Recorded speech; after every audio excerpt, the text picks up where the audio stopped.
Are you like me? You need some travel inspiration.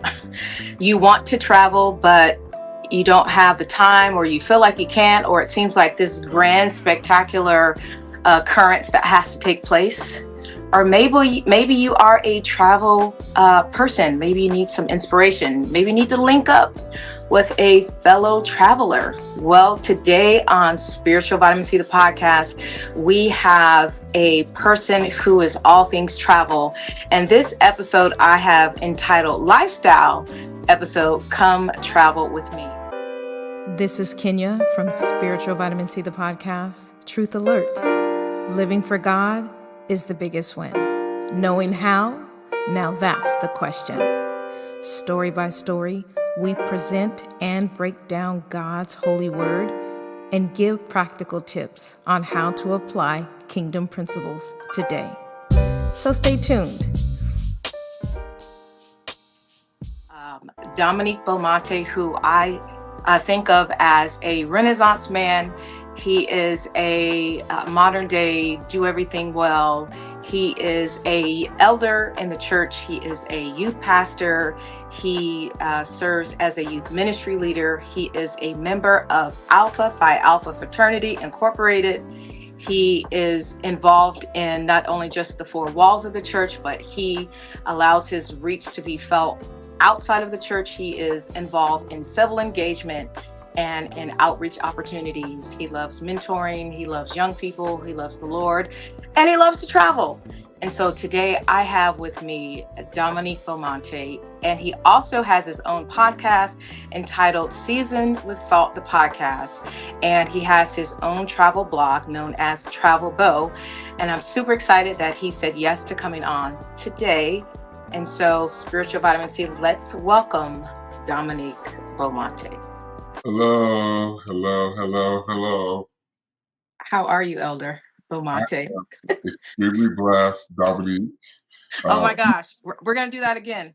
No, you know what? You know what's so funny? I was thinking, like, what I want to be called, and then I was like, oh my gosh, I should go by the Travel Beau. You know what? Okay, so when I was thinking of what I would want to call you, I thought it would be kind of cool to call you Travel Beau. That's funny. Yes. I think So, you should do that. okay. So, his name is Dominique Beaumonte, but he's AKA the Travel Beau.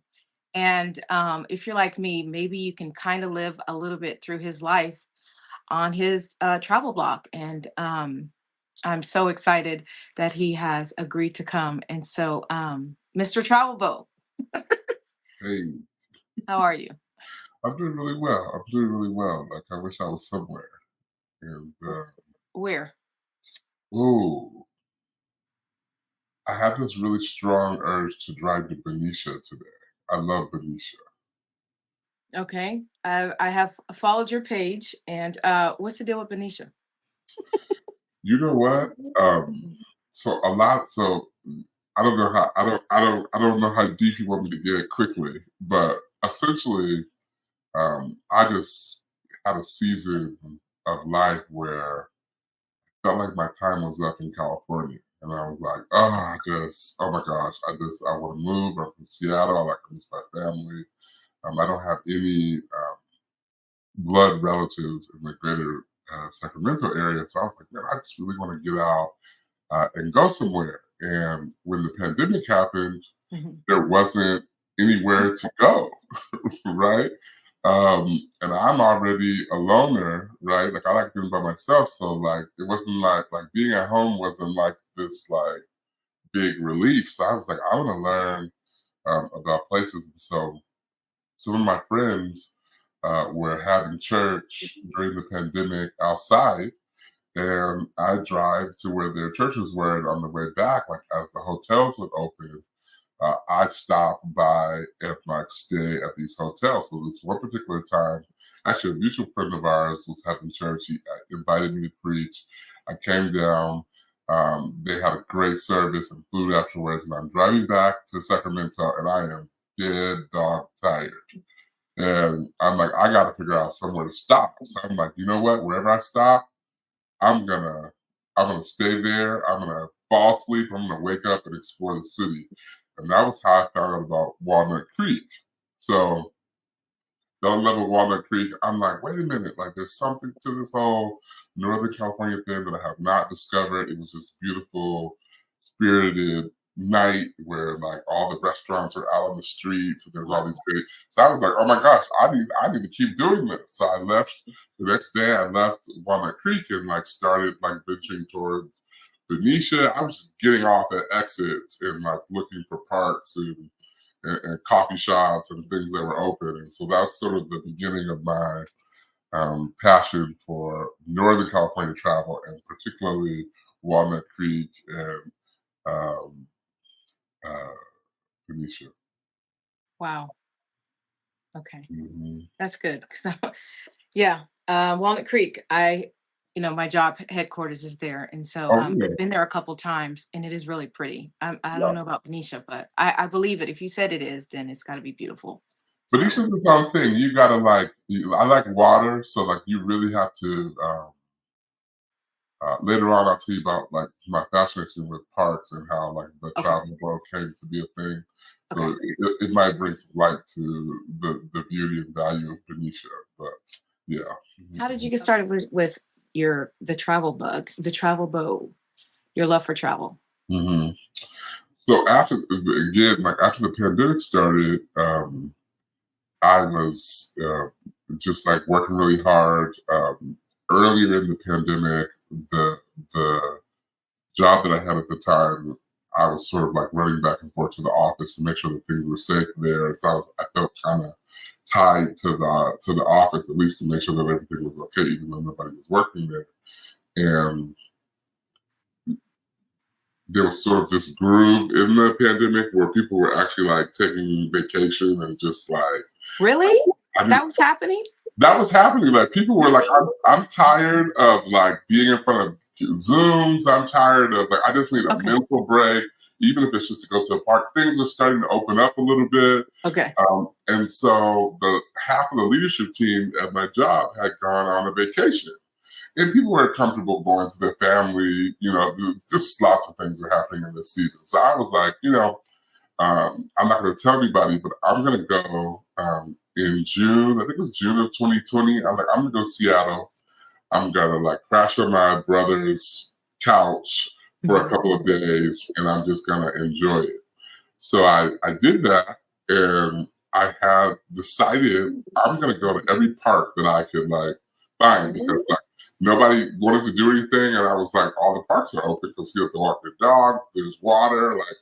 So this little town of Tacoma, Washington, I started going to parks. And then my brother would go to work, and I wouldn't have anything to do during the day. So I'd stay at his house for the weekday and fellowship with him. And then on the weekends, I'd get a hotel somewhere in like one of the more touristy parts of Washington. And I would like travel around the park and take pictures. And so that's how I came up with the idea of like being the Travel Beau, because in my mind, I was gonna like find all these amazing places that people hadn't gone pre-pandemic that they would actually want to go to after the pandemic was over, or even like consider going while the pandemic was still actually happening. So that's what it was at the beginning. And then I came back to California. That trip was supposed to be like a 4-day trip that turned into a month. When I came back to California, I was like, I know I go places that there are places in Northern California that people have no idea about, or they think they know about. So like, I'm the person that like gets in the car driving I'm going to Napa. Okay. But I'm gonna stay on the freeway and keep going because there's like a city after that, and then I'm gonna get off and like see what that city's about. So I'd go when church started coming back. I'd get in my car and I'd drive to Yountville, California. You're familiar. You're probably more familiar with the wine country spots, but not really. No. Really? I'm living through your blog, so I'm not. Yeah, Yountville, California is like this beautiful place where the hotels are like $600 a night, and I was like, I gotta know like what this place is about. So I'm like, really, my love for travel like really initially centered around hotels. because I have always loved hotels. And when a part of my profession, I was doing site visits, and when there would be conferences and events hosted at certain hotel chains, because of my leadership role, I usually get like all of these like premium benefits or points. And so I'd have to go back to experience like some of these hotels. And then I'd end up being on like their like partner email list. So like if a new hotel was opening, like I get the email like, you gotta check out this new. So that's kind of like the genesis of my love for travel, like wanting to experience new hotels and travel places and just being like, I'm gonna go to the next city and see what's. Wow. You're truly like a Renaissance man. Oh my gosh. And I think for me, I get nervous when I drive. Like I need to know where I'm going. Like I get really like I don't know, is frantic the right word? Frustrated. I just get really worried if I don't know where I'm going. And so like you can just jump in your car and just go. You can just go like that? I think so, and I think a part of it is like honestly, like my focus can sometimes be off. I don't know how I don't, this might resonate with some folks, maybe you or some of the listeners, but like I'm guilty of like being on my phone and just like driving somewhere and not paying attention, and then realizing like I'm somewhere lost and like have to kind of get out of that after I have this conversation. So yeah, I can actually do that. And I think a part of it has to do with when I was growing up, like I was a foster kid when I was growing up. And there were very few places that we could go. Like I hadn't gotten on the plane until I was I think I was like 22, like something crazy like that. So when I was able to travel, and the more that God has opened up resources for me to be able to travel, like I'm like, where are we going? Also, I think really, it's almost like God freed me to feel comfortable, like going somewhere without having a reason to go. Because the first part of my life, I always felt like I always felt like there had to be a reason, like there had to be a conference, or there had to be an activity, or there had to be something attached to my going. And then I would spend all my money and all my time, and I would go to these places. But people would be like, "Oh yeah, you went to Chicago, Garrett's Popcorn." I'd be like, "No, I was just in the hotel where the conference was," and like that's And I realized that I was actually spending more money like attaching myself to things, and I could give myself permission to go places and see things without it having to be some type of like affiliation or something that I was connected to. Wow, it's taken me a long time to figure that out, that I don't need like a conference to have me in Wyoming. I can just go. Yeah. I am starting to travel now, like I took my first trip ever to Vegas. Oh my goodness. Wait, let me tell you my Vegas thing though. Go ahead. So I went to grad school in Las Vegas, and I didn't know I had never stepped foot on Las Vegas soil in my whole life. I had finished at the University of Oregon. I started a job as an admissions counselor at Southern Oregon University only because I heard you could get a rental car and drive places. And I was like 20 something. So I was like, if somebody else's rental car, I'll go. And then I decided to go to grad school at Las Vegas, but I had never been. I was like, I got to, literally, this is my story. I got to Vegas one late Saturday night. I went to church that Sunday morning. I was a backslider. I got saved. I went to church like every Sunday. My friends from Washington and Oregon would come to Vegas and would expose me. I was there in grad school. And I lived right up the street from the Strip. They would expose me to what it meant to be a tourist and experience Vegas. I had no idea. Wow. like that's how close-minded I was. Like, oh no, I gotta, I can't do certain things I can't do. So yeah, I appreciate your first Vegas trip. What was it like? How'd you feel? It has such an energy to the city. You know, I was always told that Vegas is beautiful at night and it's really ugly in the daytime, but like that's not true. Yeah. I went there and just you know, you knew I was a tourist because I was like looking up and taking pictures. I love okay, so the replica thing was throwing me off. Like they have Paris, and then there's like Egypt, and then there's so I hear there's like an Italy that I didn't go to. Like there's all these other like faraway places here. So that I wasn't, I don't know. I mean, I heard about it, but I guess to see it off, you know, firsthand is something different. But I loved walking through the Paris, that whole area. Good shopping there. Good shopping. So, and other people were like, you know, are you going to casino? And I'm like, no. I drop money on shopping. Like I went with 2 outfits, which is something I in my whole life I've never traveled with nothing more than like 8 outfits. Oh wow. But I purposefully had 2 outfits, so my mindset was different. I really wanted to experience it. I didn't want to be bogged down with a bunch of stuff. So I had 2 outfits, and I really just should have had none. I just should have, because I went over there and shopped anyways for everything that I eventually wore. The food was amazing. The Uber drivers were crazy. I loved their conversation. And I also went to Cirque. That was amazing. I had a great time. Where else did I go? Oh, so I hit the monorail.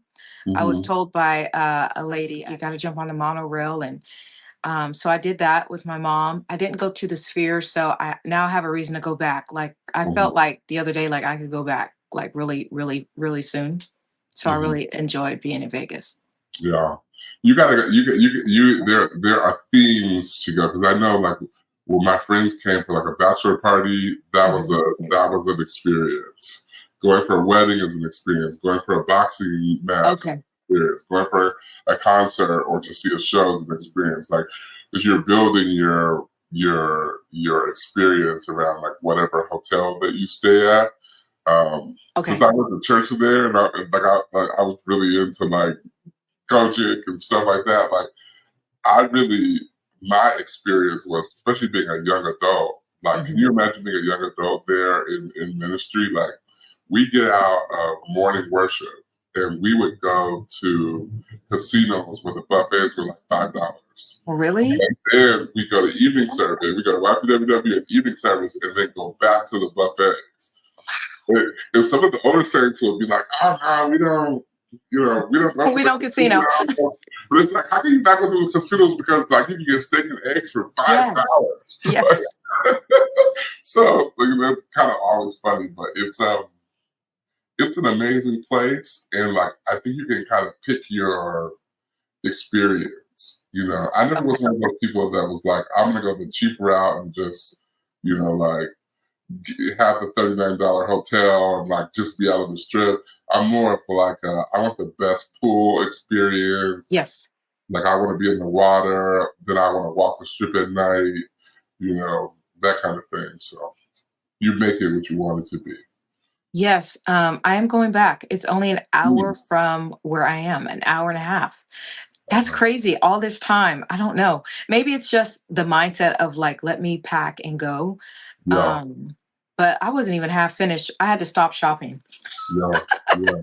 I was like, just a lot of money here. Yeah. So I do want to go back.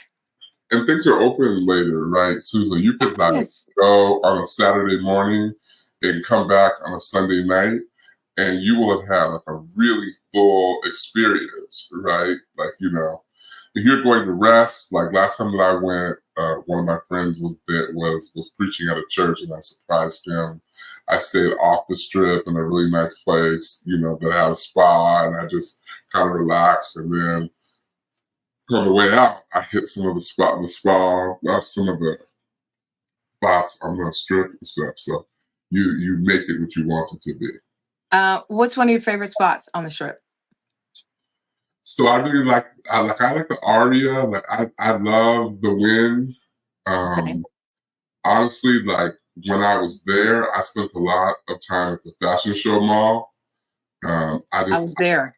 Yeah, it's a lovely place, and California. Now I had never lived in California before, or even visited California when I was in Vegas, which is a whole different conversation. But to me, like that was the epitome of a mall. And I love the Paris. Like those are like just for me. Like I would just I think of something that I needed. Like those were the malls that were in my neighborhood, right? 'Cause UNLV is very close to the Strip, so I'd be like, oh, let me run there, and there's like ballet is free, and like you know, so it's just a lot of different things. So I love the fashion show mall. And I love at that time I love the Bellagio too. Okay. hmm I didn't see that. That's I the didn't big see that. fountain in the front. Okay. Okay. Mhm. Wow. So you're just not afraid. I don't know. You're very fearless, and that's very inspiring. The traveling, yes. This is spiritual vitamin C, right? Like somebody will listen to this episode and they'll be like, you know what? Like the constraints that I put on myself when it comes to travel, like are socially constructed so that I live my whole life and not see the world. The, let me bring this to scripture, right? Can you imagine what it would be like to be the Apostle Paul on his journey to Rome? Like all the different places that he went. Think about like you're reading through Judges and you're thinking about the children of Israel and all of the places that they stopped, and there were monuments there that represented experiences that the children of Israel had. And I was reading something in the Bible today about when God spoke to Gideon, and he named the place Jehovah Shalom. And the scripture says that to this day, that place is still called Jehovah Shalom. And I thought about like how the you know that scripture that says remember the landmark, the old landmarks, and Yes. don't get rid of them, don't depart from them. All of these beautiful things that exist in all these cities, states, and countries are landmarks that represent things that I think God wants us to see, right? And I think that sometimes our there are social constructs that make travel like people honestly like I appreciate your affirmation of like my travel, but I will tell you that there are a lot of people that are uncomfortable with it. And Really? like, people will be like, oh, you're here, like, you know, like, oh, traveling around the world. Like I think that sometimes like people associate travel with sin. Yes. Right, because in their world, like that hotel, or like you know, It's true. it's a world that for some reason they don't feel control of. But like sin is pervasive, and it is sin no matter where it is. So if you're Yes. into it in Santa Rosa or Sacramento or Seattle or Detroit or wherever you live, that's what sin is going to follow you. You're going to follow sin. Yes. But I noticed that people would be really reluctant to that because they attach travel to number one, sin. And I think number two, they attach it, they view it as a luxury, right? It's something that you have to earn. like you have to like you have to work hard and then take a vacation. You have, and then in order to freely travel, not only do you have to have all the resources and the time off, but somebody in your professional world has to affirm your ability to travel. And I think for me, especially with the pandemic, I realized that like I earned the time, the PTO or whatever it is. I'm not asking my permission to travel. I'm telling them that I'm going somewhere. Like I can go paid or I can go unpaid. You get to choose, right? Because we have one life, right? Yes. I'm really inspired by people who are like, I'm gonna go to all 50 states, or I wanna, go to these monuments, or I wanna spend, and I do think that believers have to be careful. I went to Palm Springs for my 41st birthday, and it was just too hot to have all clothes on. And I was really, really careful because I'm the type of person I like to travel by myself, and I know that makes people uncomfortable because they're like, "Who are you really with?" No, I'm really with myself. And I said, when I get married, I'm almost sure that like there will be some independent traveling and some collaborative traveling that is also to some extent independent. But I felt this sort of like, I felt that when I went to Palm Springs once, I felt like that pull to be like, you're at the pool, don't take a picture. And for me, some of it was about just like spiritual maturity, because once I was sort of freed of that, I remember being in Hawaii. I had never been to Hawaii, Kenya. I remember I was flying into Hawaii and I was like, tears were coming down my eyes because I had no reason to go. Like, I had created a reason to go because I got a nephew there and whatever, but I feel like I had no reason to go, and I was so happy to be there. And it wasn't like, ooh, I'm wealthy, I can go to Hawaii. It was more like, God, thank you for exposing me. Thank you for positioning me to have this opportunity without having to be going somewhere. Yes. And I was in this infinity pool and like feeling very reluctant about sharing what I was experiencing with other people. And God reminded me of that feeling that I had when I was on the plane. All that gratitude that was like welling up as emotion in me. And it was sort of like, if the way that you show gratitude is by showing all the wonders that I have, like you can do that, right? And so like I just did it. Kind of freed me in a sense, because I think some other people want to go to Vegas, but they don't know, how people are going to think about it. Like, what are people going to feel? Well, you can be saved and sanctified and filled with the Holy Ghost and enjoying the pool. Yes. Yes to the pool ministry. My mom threw me in the pool when I was 6 months. Oh, yeah. I was taking lessons. Taking lessons at 6 months. Yes to the pool ministry.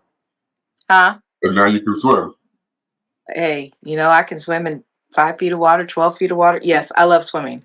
I really wanted to swim in Vegas, but I was too busy in the stores. I was too busy in the streets. But it's something that you say, like people think you're going to be sinning because people were like, "Were you going to Vegas to gamble?" Like, where we live, there's like a casino right up the road. Like, I don't have to go out of state to be kind of engaging in shenanigans or whatever. I'm not dropping my money like that. But I like what you said. You said I had no reason to go. When I think about now this is the real. When I think about like conferences in Dallas or wherever, like Lord, can I go? Should I go?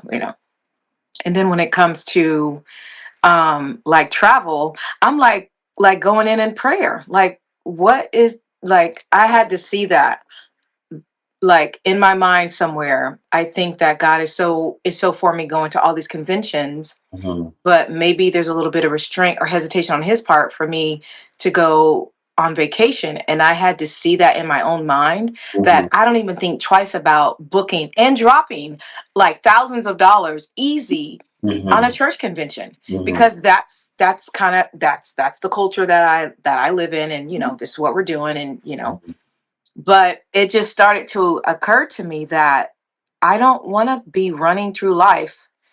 And when I look back, my memories are just, this is no shade, but just a bunch of conventions, or I'm running so fast that I don't know what my memories are, because I was too busy just whatever. I have made it like a point to travel now. I am prioritizing travel.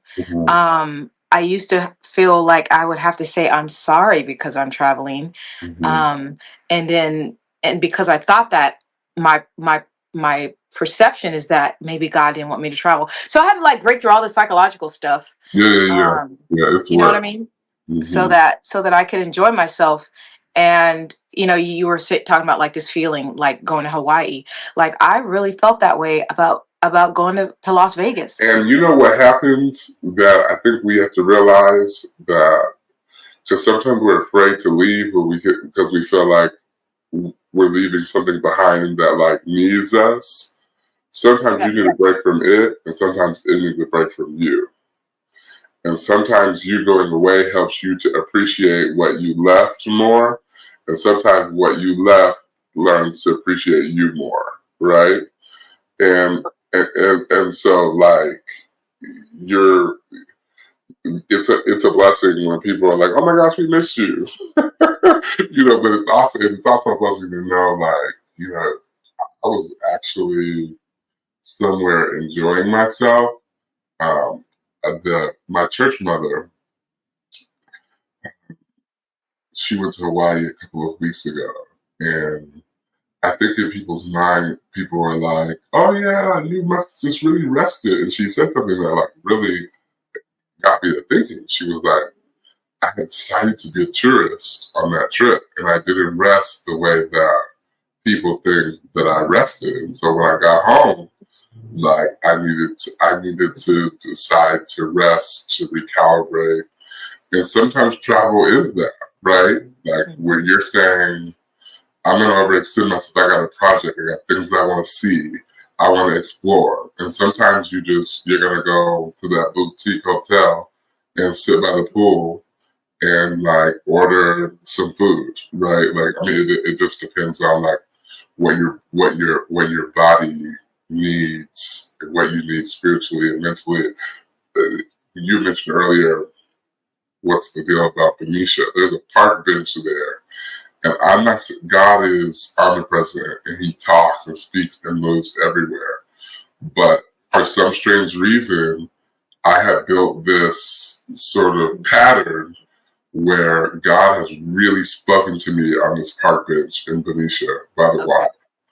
And I go there. Sometimes there have been times when I've been able to sit there for 10 minutes. There have been times when I've sat there for 3 hours, right? God probably doesn't need that park. I'm sure, like I preached last Sunday and I didn't go to the park. Right. I mean, so it's not like God doesn't need that park, but for me, it represents like stealing away, right? Like clearing my mind, like freeing myself of all these sort of external things that are sort of like, hey, and really just deciding to focus. And sometimes you can make a place mean something, even if the people who live there or go there don't see it that way, right? I love a little park in Seattle called the Pettis Park. It is a very small park that you just sit on the water and you talk to yourself or to the other randoms that show up, and then you just go on about your day, right? Wow. So, introvert. mm-hmm. That's you. Mm-hmm. You know, people are struggling with that, and I understand because my profession, my confession, my call all don't really align with introversion in people's eyes. I like people. They just don't fuel me the way that time alone does. Whereas people who are extroverts, like they need 16 people around them and they're refueled. They need that social interaction. Yeah, I can take it. Usually, when I am overwhelmed by it, I just need a couple of days break. So I think the term that I've been rolling with, the sort of a newer term, is ambivert. I think that's what I am. Okay. Mm-hmm. That's somewhere in the middle. Like it's just, I could be fueled by people, but I also feel really guilty after I've had a lot of social interaction because I know how I want to, like what I feel, like what I'm thinking, and I know I can like overdo it, and then I'm just like, oh my gosh, did I scare these people? Like, like, was I too much? Like, am I gonna, you know?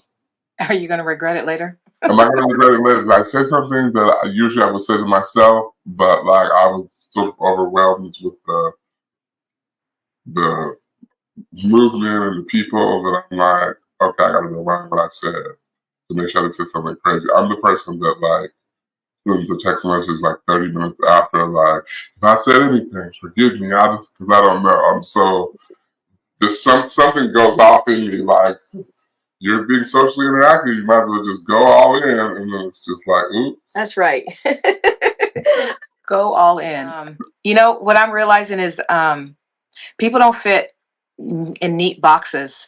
And this has just been kind of it's been happening maybe for a good year, but I know I don't fit in certain boxes, and I'm okay with that. Like, Yeah. I think I'm an extrovert, but then there's times if I'm around people that's new, or if I'm kind of not sure, I can shut down in a minute. Yeah. But then there's, so what I like to say is that people don't fit in these neat boxes. Today I may be just popping and I'm talking to everybody, like in Vegas, and I think because they engage me, then I was like, okay, well, I can just go in. And then there's time when I just don't want to talk to anybody. Like, so as far as like going to parks, there's this one park where I live. And let me tell you, it's just absolutely beautiful. And the Lord gave me this maybe a good year and a half ago, because I had just so much going on. And I didn't want to go home, because if I go home, I go to sleep. Or I sit outside my car for like 30 minutes, trying to just gather up whatever I need to walk in this house and just be home. And I didn't want to be home.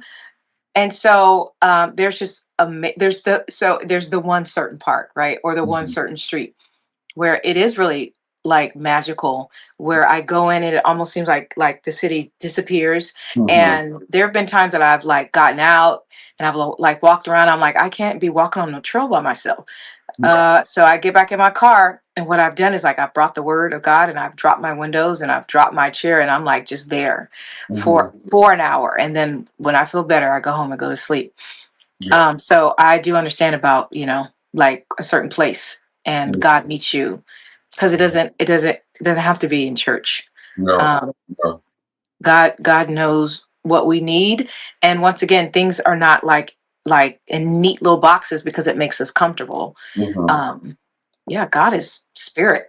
He's like everywhere. So that in itself, what you just said, is like enough to like power your sort of passion for travel, right? Just wanting to be where God is and realizing that society and even church culture has put him in a box, but like, like even just going to another church, like, or going to something where, and I'm not talking about like taking risk. I'm talking about just being in community with other believers and just being like, oh, my stuff is not the only stuff that's cracking, or like my issues aren't the only issues that I'm not alone, right? Like, it's just there's something about like realizing that like Oakland might have as good a gumbo as New Orleans. Like you're like, what? Shut up. Right, like, so it's a beautiful thing. You know what else that inspired travel for me too? I don't know, because I've never been a TV person, and I do not know what to watch on TV. Like, more recently, I've become a person that has a TV, but whenever I check in the hotels, the only thing that I knew to watch that I wouldn't be like starting in the middle was House Hunters on HGTV. And you know what would fascinate me is like all that you learn about the culture of a town or a city, like based on like a couple of people traveling around trying to pick somewhere to live. That also, like, it's like, oh my gosh, I want to go to Austin one day, because I remember watching House Hunters and like they were in Austin, and like, so I that's another thing that I really love. I'm the person that will like disappear after the AIM convention and get a rental car and just drive to see like what the houses look like in the real neighborhoods. That's courageous. It is courageous, but you have to do a little bit of research, right? Like, you get the little magazines, or like you open it and it's like you just type in the address where the house doesn't look like, it just, but it can be uncomfortable, because without knowing the culture of a place, like, but it's also more rewarding in the end when like you're reflecting on what you did in a place and what you did not just aligns with what people think you should have done there, but the things that you're passionate about. I love architecture and the way that houses look, and I love that's valuable to me. Like I don't want to like just my experience. My church in Vegas was like in what some would consider a rough part of the city of Vegas, and I just loved going there a couple of times a week. Like there was a lady named Mother Fletcher and Mother Edwards, and she lived around the corner from the church. And I didn't like going back to the university community on the strip after church and then coming back. So I would sometimes like go and sit on their porch the whole time and just watch people being natives, right? Like, and then learn what it is that is important to them, so that I'm not just a person who sees this as a place where people come to gamble. And in fact, like, as a Black man, I need a haircut. I don't want to. I'm not gonna get a haircut on the strip. Like you know, like there are those things that like, so there are real people that live in these very real places that have very real experiences, and I think that's the beauty of travel too. And and I love what you said earlier, because people, it is about the concerts and the things, but like if you decide to go somewhere and you say, I'm going to experience this place based on the recommendation that I get from the Uber driver or the front desk person at the hotel, or like your experience is going to be beautiful and different. Like, and you can make some other things there, you know, but like when I went to St. Louis one time, I didn't have my clergy. Like, I needed to get one because official day was coming. And I just I'll never forget, like, putting on Facebook, like, where can I get a clergy shirt from? And nobody really knew, and calling places. No, you know where it was Indiana. Okay. And, like, I took an Uber to a place to get a clergy shirt because it was, like, AIM or something. And I'll just never forget, like, the experience that I had, like, riding in the car with that Uber driver and just asking him questions about the city and the neighborhood and, like, his experience there. And so you can create a lot of beauty in travel, and you don't really have to go far to do it. It's just it's a decision that you have to make mentally. Travel your therapy? I would say so. I will also say, though, that it is commendable that you went somewhere and only took 2 outfits. I think for me, I know. Yeah, I think for me, like, driving is my therapy, and I think that I have found out that, like, in-state travel is more beautiful than out-of-state travel for me. I have a lot of anxiety about, like, because I used to be a person that I could just get up and go, and then I was, if I'm stressed out about something, that's all I'm stressed out about. Like when I was looking for a collar and a clergy shirt in Indiana, I'm certain I missed an opportunity to fellowship and to people watch. And so I think that, like, you have to be very intentional. Like, so I've become that. I realized a couple of weeks ago that even though I might be saving money, it's not a good idea for me to take a 5 a.m. flight somewhere if I have a full day, right? Because I'm not going to be emotionally, spiritually, physically, I'm not showing up the way that I want to show up, right? Like, and so sometimes it can be stressful. You know, you have to, but it also can be therapy, like the release, the flying away, the thinking about what you're unloading, like making the decision to rest and whatever you're leaving behind, even if it's for a day or 2 days or 3 days, will take care of itself. Yes. This episode did not end abruptly, but there's a part 2. So please come back for the next episode, the conclusion of the travel edition with the Travel Beau. He is continuing to dish out insights to travel, hotels, cities, coffee, food. You're going to want to hear it. So come back for the conclusion of Traveling with the Travel Beau. And all information for Dominique Beaumonte is linked in the show notes. If you enjoyed this episode of Spiritual Vitamin C, please subscribe. I would also love it if you would rate it and leave a review. I look forward to seeing you next time. And remember, life needs a dose of Christ.